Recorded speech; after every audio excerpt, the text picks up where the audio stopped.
आज महाशिवरात्रि व्रत में जरूर सुने भगवान गणेश जी की व्रत कथा।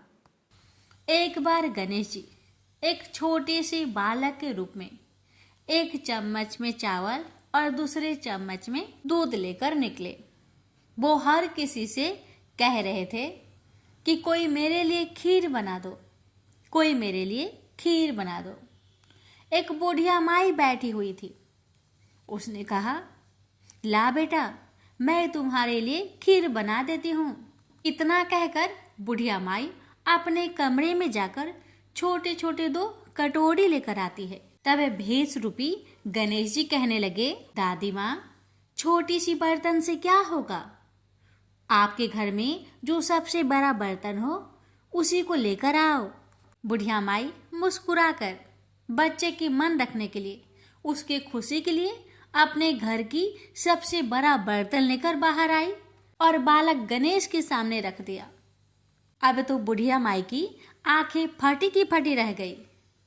वह जो थोड़े से चावल थे, 1 चम्मच चावल उस बर्तन में डालते ही बर्तन चावल से भर गया और दूसरे बर्तन में 1 चम्मच का दूध डालने से ही बर्तन दूध से भर गया।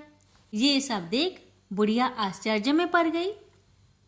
अब इतना होने के बाद भेष रूपी गणेश जी कहते हैं, दादी माँ, मैं नहाकर आता हूँ, आप खीर को बनाकर तैयार कर लो। जब बुढ़िया माई बड़े ही प्यार से खीर को बनाया, बूढ़ी माई के पोते पोती खीर खाने के लिए रोने लगे। बुढ़िया ने कहा, गणेश जी, आपके भोग लगे। इतना कहकर चूल्हे में थोड़ी सी खीर डाली और अपने दोनों बच्चों को कटोरी भर भर कर खीर दे दिया।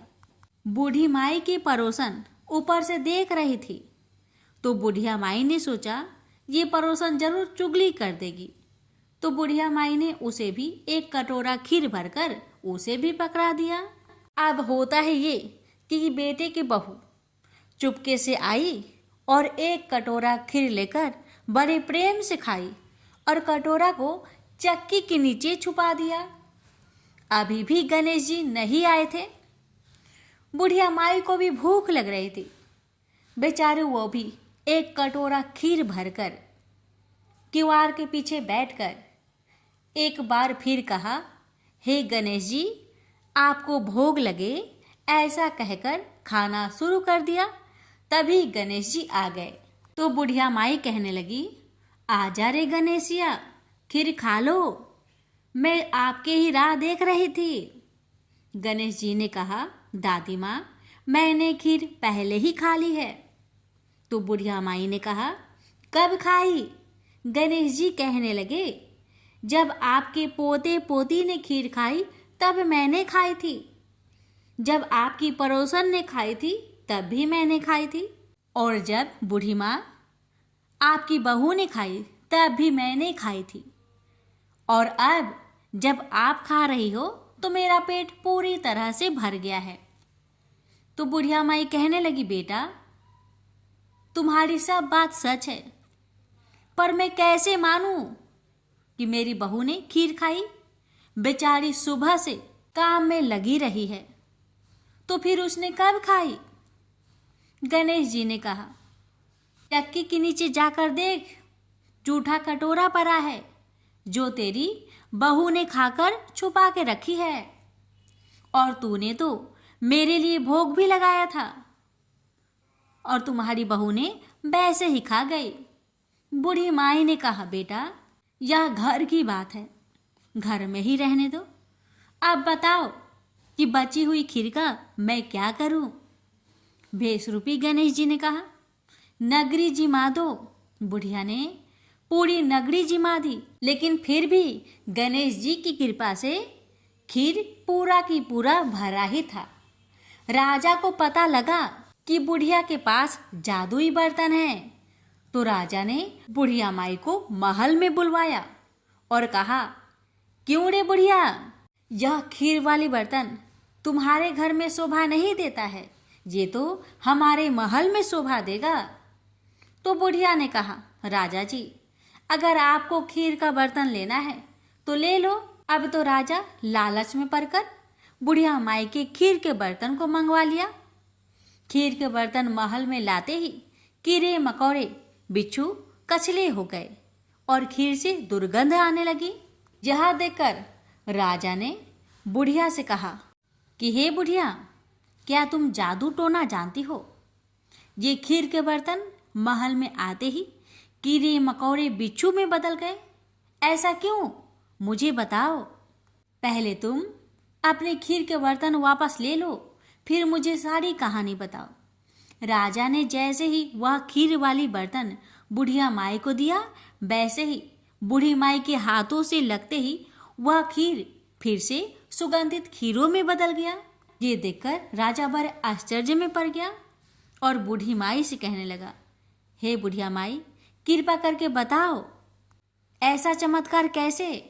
तो बुढ़िया माई ने कहा, हे महाराज, ये बर्तन मुझे गणेश जी ने दिया है और उन्हीं की कृपा से ये खीर के बर्तन खाली नहीं पड़ती। सारी कहानी बताकर बुढ़िया माई राजा से विदा लेकर अपने घर को चली आती है और गणेश जी से कहती है, हे गणेश जी, बची हुई खीर का मैं क्या करूं? गणेश जी ने कहा कि झोपड़ी की कोने कोने में खरा खोदकर गाड़ दो, उसी जगह सुबह उठकर वापस खोदेगी तो धन के 2 चाड़े मिलेंगे। ऐसा कहकर गणेश जी अंतर्ध्यान हो गए और जाते समय भगवान झोपड़ी को लात मारते हुए गए तो झोपड़ी के स्थान पर महल हो गया। सुबह बहू ने फावड़ा लेकर पूरे घर को खोद दिया, लेकिन कुछ भी नहीं मिला। तो बहू कहने लगी, सासू जी, आपके गणेश जी झूठे हैं। तो सास ने कहा, बहू, मेरे गणेश झूठो नहीं है, ला मैं देखूं। वह सुई लेकर खोजने लगी तो टन टन कर 2 धन के चाड़े निकल आए। बहू ने कहा, सासू जी, आपके गणेश तो साचो ही हैं। सास ने कहा, गणेश जी तो भावनाओं के भूखे हैं। यह गणेश जी जैसे आपने बुढ़िया माई को दिया, वैसे सबको देना। विनायक जी की कहानी कहने वाले, हुक्कार भरने वाले और आसपास के सुनने वाले सबको देना।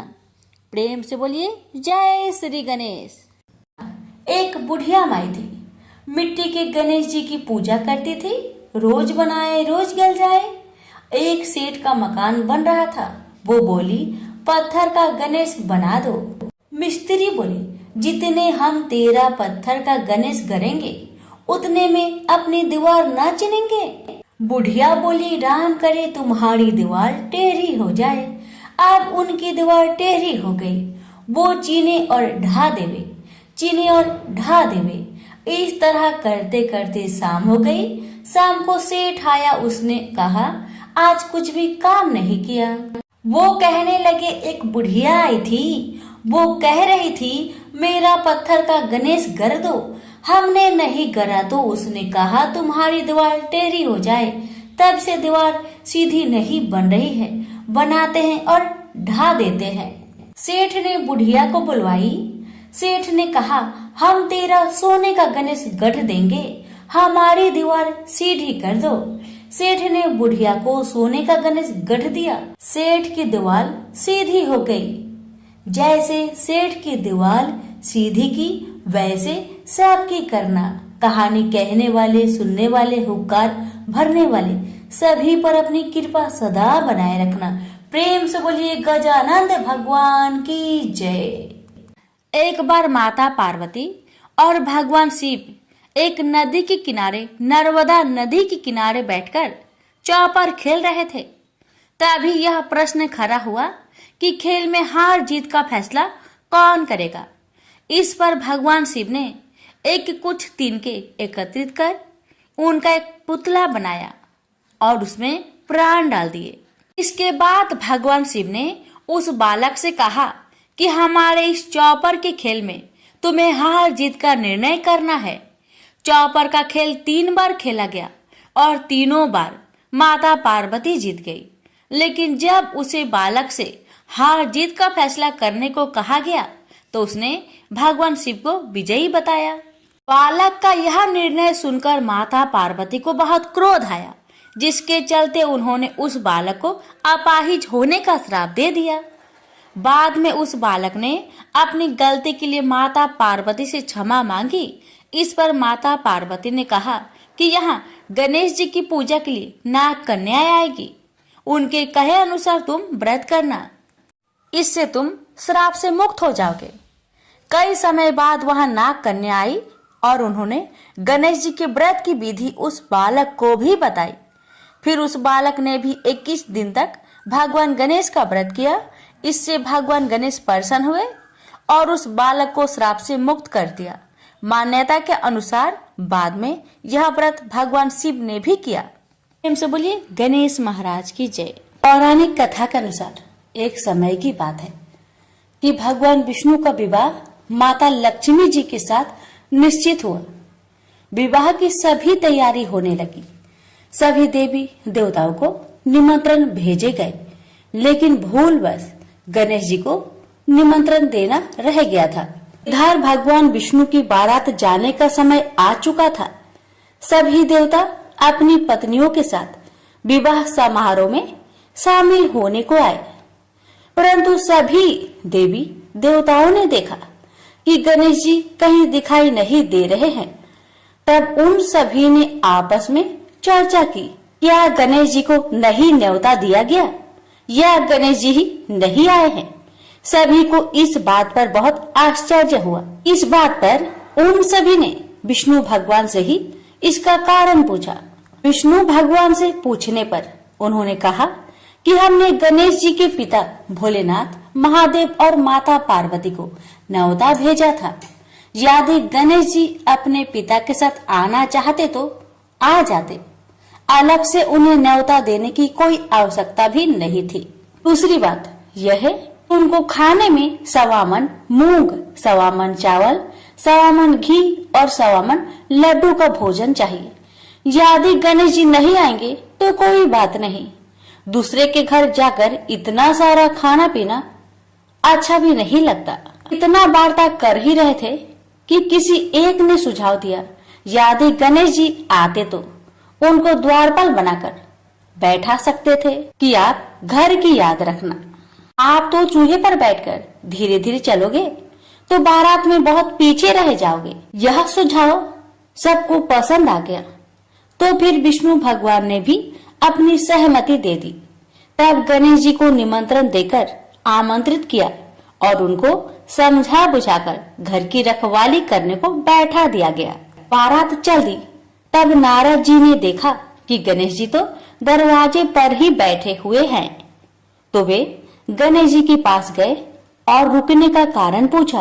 गणेश जी कहने लगे कि विष्णु भगवान ने मेरा बहुत अपमान किया है। नारद जी ने कहा कि आप अपनी मूषक सेना आगे भेज दो तो वह रास्ता खोद देगी, जिससे उनके वाहन धरती में धंस जाएंगे। तब आपको सम्मान पूर्वक बुलाना पड़ेगा। अब तो गणेश जी ने अपनी मूषक सेना को आदेश दिया, जाओ, और सेना ने जमीन पोली कर दी। जब बारात वहां से निकली तो रथों के पहिए धरती में धंसने लगी। आग कोशिश की परंतु पहिए नहीं निकले। सभी ने अपने अपने उपाय किए परंतु पहिए तो नहीं निकले, बल्कि जगह जगह से टूटने लगे। किसी को समझ में नहीं आ रहा था कि अब क्या किया जाए। तब तो नारद जी ने आकर कहा, आप लोगों ने गणेश जी का अपमान किया, जिस कारण यह विघ्न आ रहे हैं। यदि उन्हें मनाकर लाया जाए तो आपका कार्य सिद्ध हो सकता है और यह संकट टल सकता है। शंकर भगवान ने अपने दूत नंदी को भेजा और वे गणेश जी को लेकर आए। गणेश जी का आदर सम्मान के साथ पूजन किया गया। फिर रथ के पहिए निकलने लगे और यह संकट टल गया। अब रथ के पहिए निकल तो गए परंतु वे टूट फूट गए थे, तो उन्हें सुधारे कौन। पास के खेत में एक खाती काम कर रहा था। उसे बुलाया गया। खाती अपना कार्य करने से पहले श्री गणेशाय नमः कहकर गणेश जी की वंदना मन ही मन करने लगा। देखते ही देखते खाती ने सभी पहियों को ठीक कर दिया तब खाती कहने लगा कि हे देवताओं, आपने सर्वप्रथम गणेश जी को नहीं मनाया होगा और न ही उनकी पूजन की होगी, इसलिए तो आपके साथ यह संकट आया है। मैं तो मूर्ख अज्ञानी हूँ, फिर भी पहले गणेश जी को पूजते हैं, उनका ध्यान करते हैं। आप लोग तो देवगण हैं, फिर भी आप गणेश जी को कैसे भूल गए? अब आप लोग भगवान श्री गणेश जी की जय बोलकर जाए तो आपके सब काम बन जाएंगे और कोई संकट भी नहीं आएगा। ऐसा कहते हुए बारात वहां से चल दी और विष्णु भगवान का लक्ष्मी जी के साथ विवाह संपन्न करा के सभी सकुशल घर लौट आए। हे गणेश जी महाराज, आपने विष्णु को जैसा कारज सरियो ऐसा कारज सबको सिद्ध करिजो। बोलिए गजानन भगवान की जय। ये बात उस समय की है जब सोने की लंका और धन के मद में चूर कुबेर स्वयं को सबसे अधिक धनवान दिखाने के लिए गणेश जी को अपमानित करते हैं, तो गणपति उनके घमंड को कुछ समय में ही तोड़ देते हैं और उनके पूरे धन संपत्ति को तुच्छ साबित कर देते हैं। तो आइए इस कथा को संपूर्ण श्रवण करते हैं। ब्रह्मा जी के आशीर्वाद से गंधर्व कुबेर के पास सबसे अधिक धन और स्वर्ण था। इसके प्रदर्शन के लिए उन्होंने सोने की लंका बनवाई, जिसके बाद में उनके सौतेले भाई रावण ने हड़प लिया था। सोने की लंका बनवाने के बाद कुबेर अपने धन का प्रदर्शन करना चाहते थे। इसके लिए उन्होंने शिव जी को लंका में आमंत्रित करने का सोचा। वे कैलाश पहुंच गए, लेकिन महादेव शिव शंकर तो ध्यान में लीन थे। थोड़े देर बाद उनकी आंखें खुली तो वे कुबेर को देखकर उनकी मन की बात जान गए। कुबेर ने महादेव को प्रणाम किया और सोने की लंका में भोजन के लिए आमंत्रित किया। भगवान शिव ने कहा कि वे तो नहीं जा पाएंगे, लेकिन उनके छोटे पुत्र गणेश जी जरूर जाएंगे। कुबेर ने तय तिथि पर विभिन्न प्रकार के भोजन बनवाए। उधर गणेश जी भी मूषक पर सवार होकर लंका पहुंच गए।